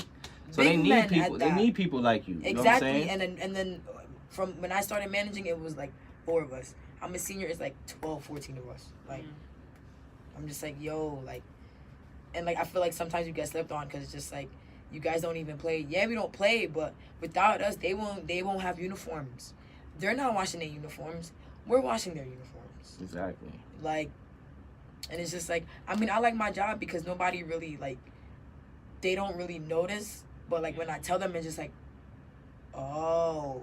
So I want to get into the operations side. If not, I don't mind doing facility management. So being in charge of the building, like making sure the lights are good, making sure, seating and all of that. Like, it's so much stuff that you can do within the sport industry, and people don't even realize. Like, down to tickets, like people who print out the tickets, people who make the flyers for the tickets, people who just do everything. Like, it's just so much you could do.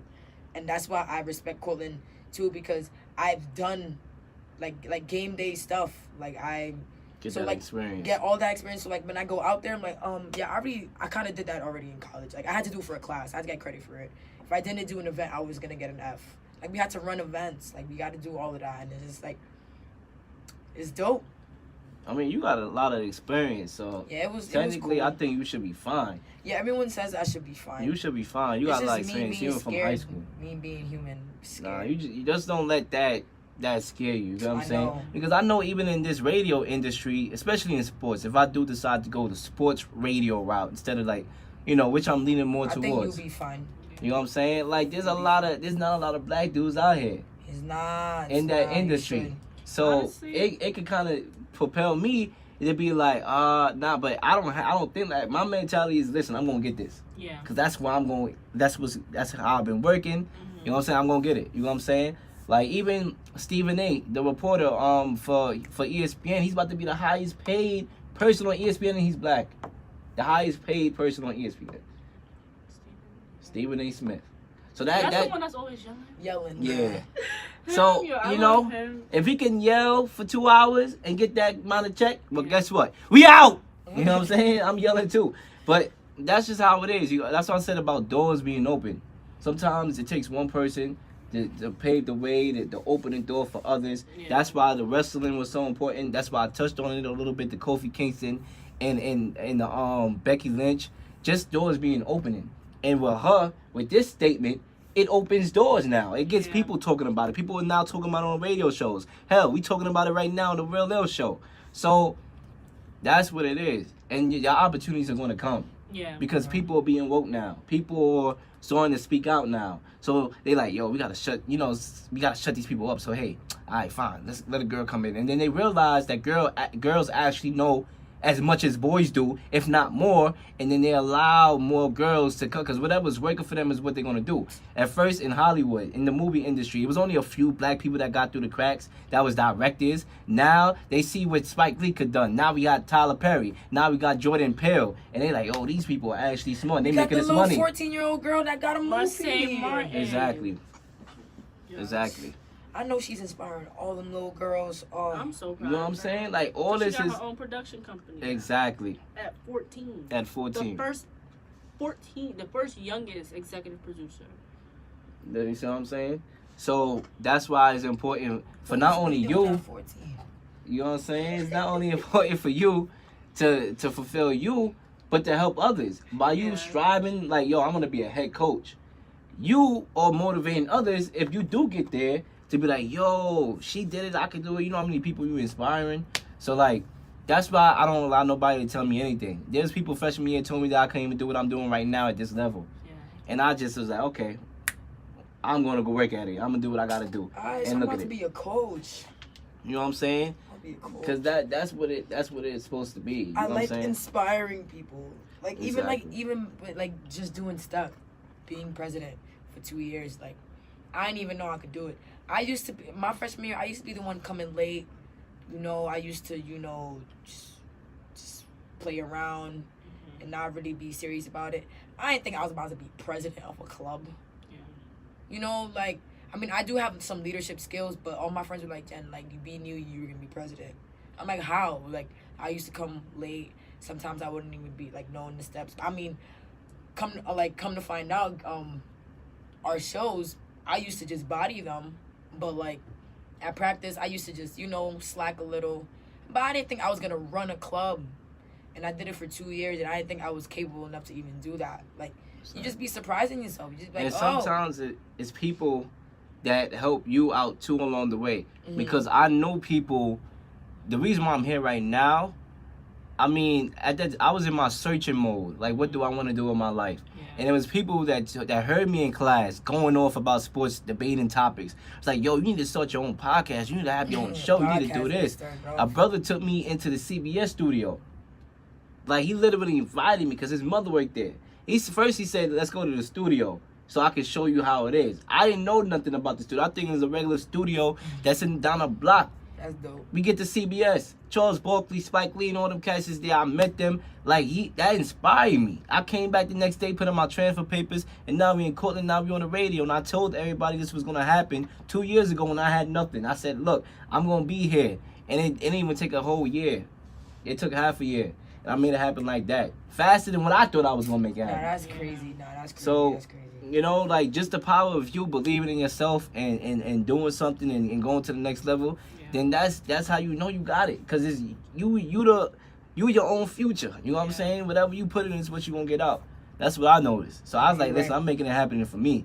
Like, I know people, I went to, you know, a couple advisors. Like, well, maybe you should, you know, stick to the business side of sports. I said, this is all I need to hear. Thank you for your help, but no thank you. I'm going to do what I got to do. I transferred and I'm proving these people wrong today. My family is shocked. Because I'm a quiet dude. I don't be out here, you know, rah, rah, rah, rah, rah. You know what I'm saying? I'm a quiet dude. So they even shocked. They like, oh, wow, we didn't know we had this talent in the family. You know what I'm saying? So, you know what I'm saying? It's all about proving yourself to yourself what you can do. Yeah. And then, yeah, of course you want to prove others wrong. You love that feeling when people are shocked. Like, wow. You know what I'm saying? Yeah. It's like, duh. Yeah, exactly. So that's just how it is. And that's why, you know, what this coach said was very good and inspiring. Because sometimes we look at our privilege and we don't realize that. Because, yeah, we black men don't always have the easiest route, like I've been said in the show. Yeah. But we do have the route where we can coach. Women don't have that opportunity in higher up, like, leagues and in the NBA. So we could just ignore that, you know, not be, you know, be oblivious to it and just like, yo, okay, da-da-da. But when a girl like that brings it up, it has us thinking like, yeah, that is true. That is foul. That is true. So it has us thinking now. And then, you know, hopefully there'll be steps taken now. Because at first you gotta understand the problem before you solve it. You cannot solve a problem that you don't understand. In math, you have to understand the problem unless you cheated to solve it. So that's just how I look at it. You know what I'm saying? Yeah. And speaking of understanding the problem, brings us to our next topic about this basketball player named Kyle Korver, who plays for the Utah Jazz, who came out today and wrote an article called Privilege, where this brother, who is white or Caucasian, acknowledges his privilege being a white man in society. He starts off by saying, when the police break your teammate's leg, you think it would wake you up a little. When they arrest him on a New York street, throw him in jail for a night, you would think that would sink in your head. So this is a white man acknowledging his privilege and coming out with an article like that, which is, which I commend him for. Yeah. You know what I'm saying?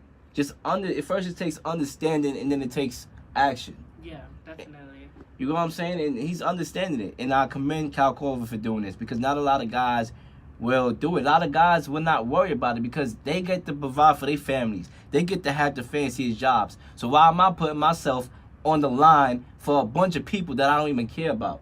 You know what I'm saying? I'm going to go down with them. Yeah. So that's why I shout him out for saying that. Yeah, and I feel like it's important for like white people to understand their privilege. Like, you know, you have privilege, but you have to understand like what you can and can't do with what you can and can't do with that privilege. There's no way white people don't know. They do. I believe most of them do. And I think, you know, some of them want to be oblivious to everything. You know, they don't want to see it. The oblivious people don't know what's going on. Yeah. So, you know, to mention it. I know what's going on. To bring that up to light, I give all the credit in the world to the brother. Yeah. Even LeBron James, his former teammate on the Cleveland Cavaliers, who we all know LeBron James is the face of the NBA when it comes to political and social issues, he commended him for saying that, which is good. Yeah. Because now we like, all right, you cool. Because because we pro-black don't mean we are anti-white. We're not anti-white, we just got us tight. You know what I'm saying? We know that nobody looks out for us. Yeah. So we gotta look out for us before we look out for anybody else. And then we barely look out, but we still gotta do it. You know what I'm saying? If people are just downgrading my brother, saying that he's a monkey, saying that he's a threat because of the way he look, saying that he's stupid, he's not smart enough. I gotta uplift my brother before I go try to be friends with other people. Yeah. You know what I'm saying? So that's what, to me, being pro-black is. Because people calling us ugly, people saying we look like this, you know? We gotta lift each other before we start, you know, jumping circles. You know what I'm saying? That's like one point that I always try to stress with. It's just like we have to fix the problems that goes on with the black community first before anything. Because once we fix those problems and we unite, then we can attack problems as one. It's gonna look crazy when we attacking things and we're all coming at different angles. Exactly. Like it don't look together. Exactly. It's just like how can you like, not how can you do it, but it's just gonna look all over the place where it's just like, well, if we're all not on the same page, then how are we supposed to, you know, address a problem? Like that's like with a parent. Like with parents, you have to be on the same page with each other so that if you have a problem with, not a problem with the child, but if the child is causing problems or whatever the case may be, y'all can attack the problem together. But if the father thinks one way and the mother think one way and they try to attack the problem with the child, it's gonna confuse the child. You know what I mean? So I feel like as a black community, we must be together to attack a problem so that it won't seem all over the place. So that's why we have to fix the problems that go on in the black community first before anything.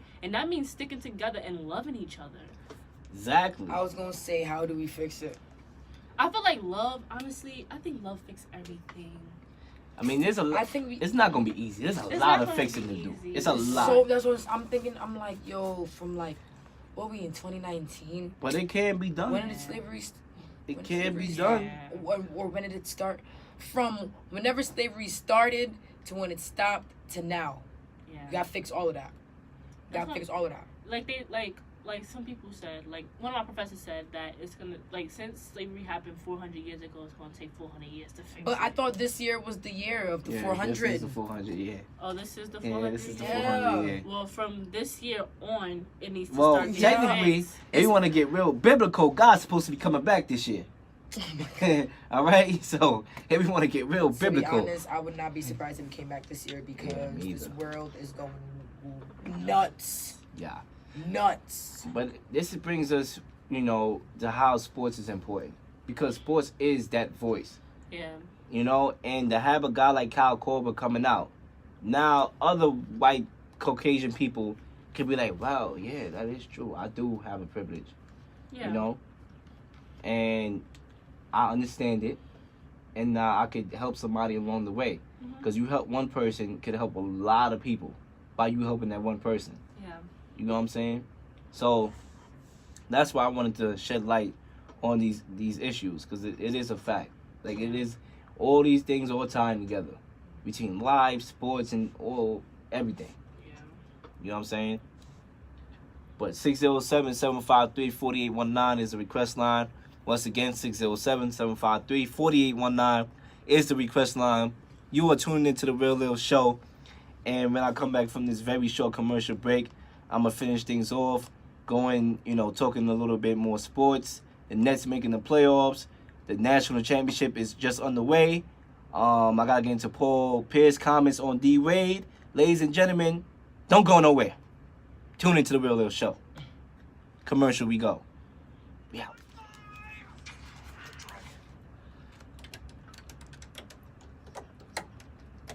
.5 and we are live. Okay, let's get right to it. Okay.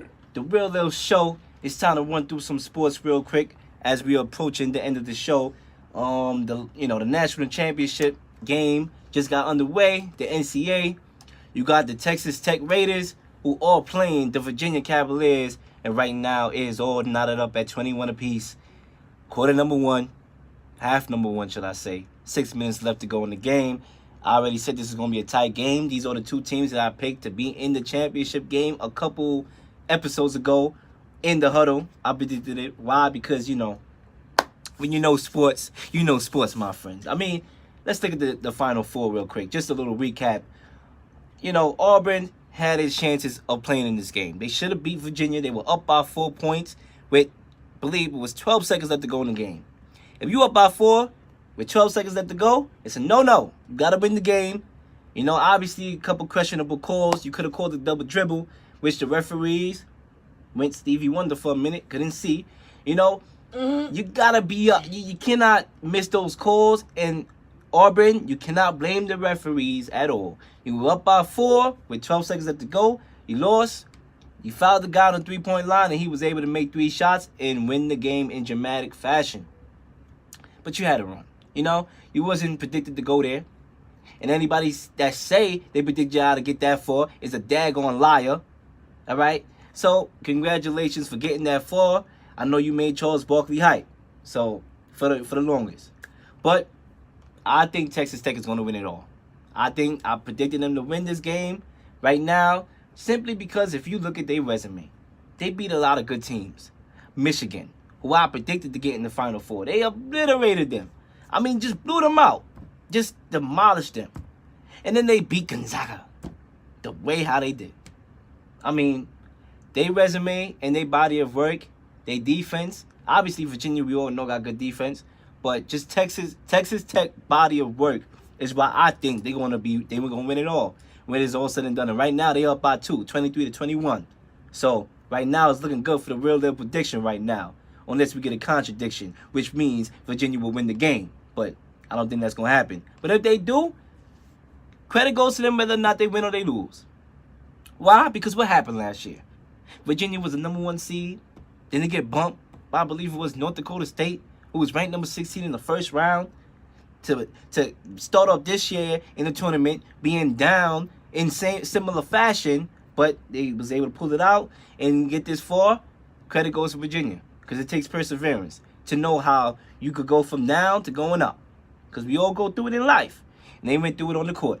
So right now, once again, Texas Tech and Virginia is underway, and it's a very close game right now. Texas Tech is up by 4, 25-21.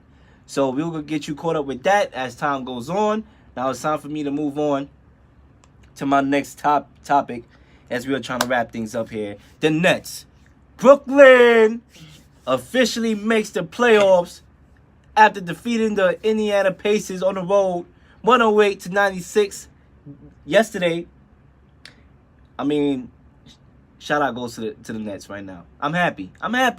Because we all know what disaster it was a couple years ago when they made one of the stupidest trades ever, giving up their youth, giving up their assets, they draft assets for a bunch of old Paul Pierces and KG who was halfway out the door. You only had them for 1 or 2 years. I mean, they just got conned by Danny Ainge, all right? And to just have that happen, it put them in a frenzy for the last couple of years. They haven't made the playoffs since I believe it was 4 years ago. I mean, shout out to the Brooklyn Nets because they're starting to get it together. All right? They had succeeded my expectations this year. I did not think they were going to make it to the playoffs, but they did. They beat the Bucks on the road on Saturday, 133-128. Obviously without Giannis, but they got the job done. Then they beat the Pacers, 108-96. So now you got 2 games that they won on the road, which helps their confidence going into the playoffs. Because in the playoffs, you have to win on the road, especially when you're playing on the road, when you on the road. So to get those 2 games in a row goes well for confidence. Because sometimes, ladies and gentlemen, yes, it's about the talent, but it's all about the confidence. And if they did what they did, winning 2 games on the road against 2 good teams, I'm pretty sure they could use that as a tool to be like, listen, we can go in your house and we can eat your food and we can win on your court. So right now, I would say this. D'Angelo Russell has a strong case, in my opinion, to be the most improved player of the year. A lot of people say Pascal Siakam, and I won't block him. I think that's a good pick. But when you look at what D'Lo has done for the Nets this year, you know, obviously we know about his drama situations on LA when it came to Swaggy P and Iggy Azalea taking out the phone when Swaggy P was talking about how he was cheating and all that. We all know the story. To get bounced from LA, to having a rebound, the brother is doing a good job. He got ice in his veins, ladies and gentlemen. He has ice in his veins. ICE, ice, okay? D-Lo, deloading, ladies and gentlemen. The brother is loading, and the game is about to start because this guy got a lot in the tank, and I like his upside. He's an all-star. He was in an all-star game this year. The brother has exceeded my expectations. So if I had to give a most improved player in the world, I won't knock anybody that say Pascal Siakam, but I actually would go with D'Lo. All right? So, if I'm a free agent now, and I talked about this a couple episodes right now. I mean, I talked about it on the Real Lil Show 2 episodes ago. Talked about it on the podcast version on S Street Media, NYC. I talked about it in the huddle last week. If I'm a free agent in 2019, the Nets is a place that I want to be, that I want to go to. Depending if the Knicks get that number 1 or number 2 pick, which either could be Zion Williamson or John Morant. If the Knicks don't get the 1 or the 2 pick and they fall to number 3 and less, then guess what? I'm going to the Nets, and that rhymes, ladies and gentlemen. That's exactly what I would do. So the Nets got it all. They're going to the playoffs this year. Congratulations. They play together.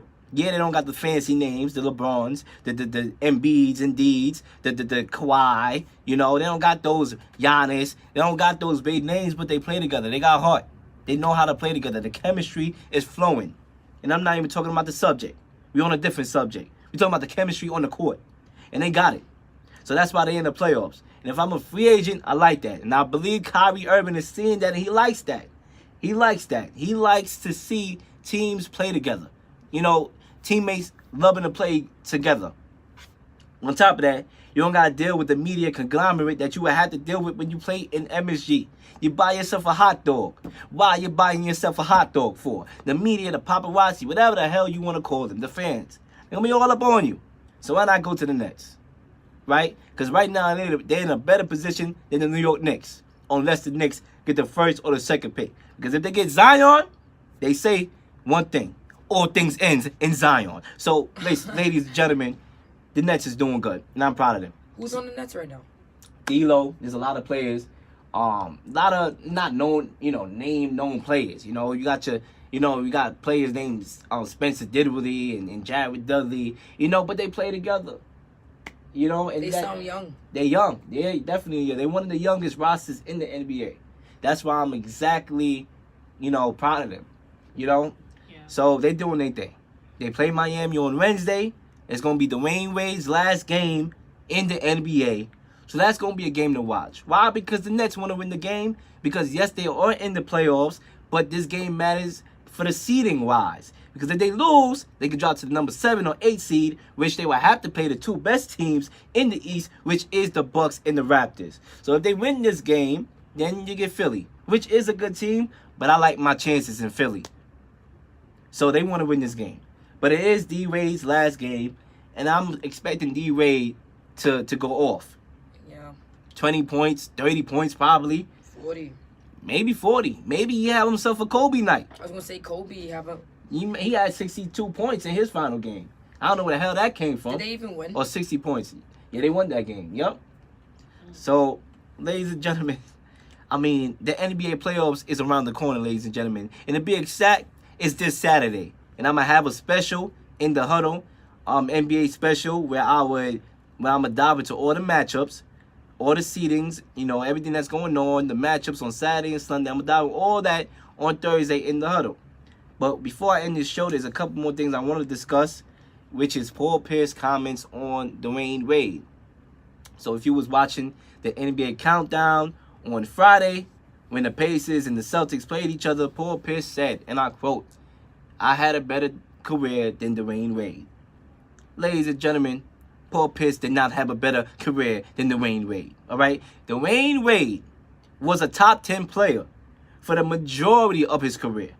There was probably a couple seasons where you can even say he was probably top 5 in the league. Paul Pierce, on the other hand, was top 15, not top 10, top 15 for the majority of his years, and probably had 1 year where he was top 10. We look at the MVP finishes. All right? Dwayne Wade has 7 top 10 MVP finishes, right? In the top 10 as far as the voting wise of the MVP. Dwayne Wade has 7. Paul Pierce has 1. First team and second team all NBA. Paul Pierce has 1. Dwayne Wade has 5. So Paul Pierce, what are you saying? What are you saying? All right? Paul is saying if I had LeBron James and Bosh, I would have won more championships. You had Kevin Garnett and Ray Allen and Rondo. You had yourself a big 3 in the Celtics. And you had head coaching stability with Doc Rivers. So what are you talking about? Yes, we know you was clutch. The Dwayne Wade is clutch too. Yeah, you were probably a better shooter than the Dwayne Wade. But that was about it. I don't know why Paul Pierce is trying to sell himself. I mean, ever since he has been retired, he has been trying to sell himself. You know, making outlandish statements, doing what media people do sometimes. But I know one thing's for sure. When Draymond Green yelled at him and said, "You ain't getting no farewell tour because you ain't Kobe," you should have seen the look on Paul Pierce's face. That brother was silenced. Okay? That brother didn't even say a word. That brother's heart was broken in two. Like somebody that just got left by their girlfriend. Broken in two. But to wrap things up, we got a couple fights this weekend.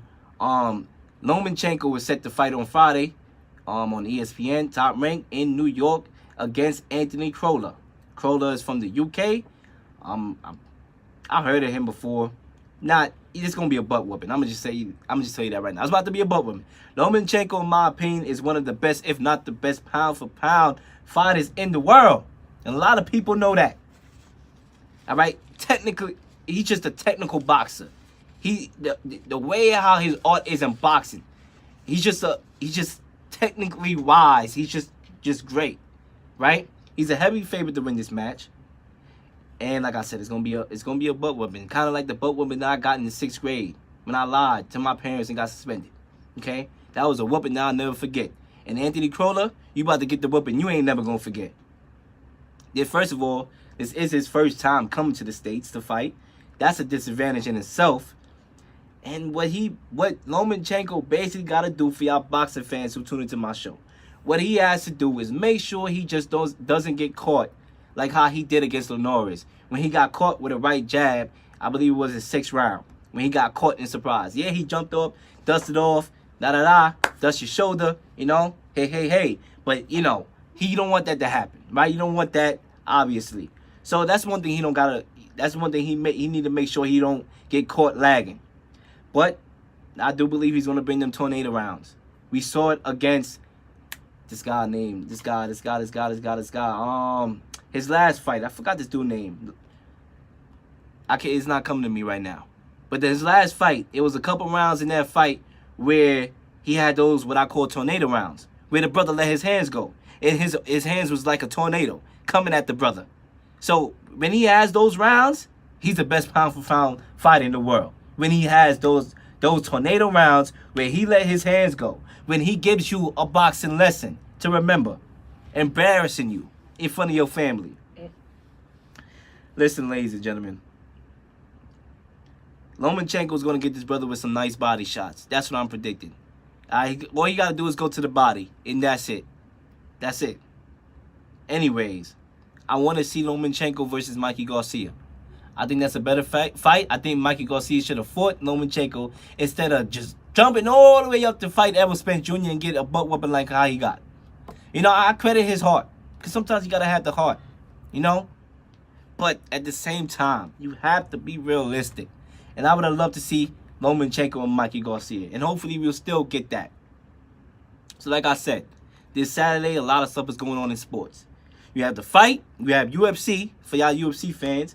You have the NBA playoffs, which is going to be in bloom. Remember to tune into the In the Huddle this Thursday at 8 o'clock. And I will definitely get y'all in tune to all the matches and my predictions. Ladies and gentlemen, I just want to tell y'all, if y'all driving in the car, get home safe. If y'all just came from the bar, get home safe. Stay out of trouble and just live your life. Live your life. Enjoy the sports. Enjoy society. Enjoy your family. You know what I'm saying? And with that, I'm out. One love. Be out. See y'all next week, and we're going to have a lot more to discuss. Definitely. But I would say the request line is 607-753-4819, but I'm about to be out of here. So you know what? I'm out of here. One love.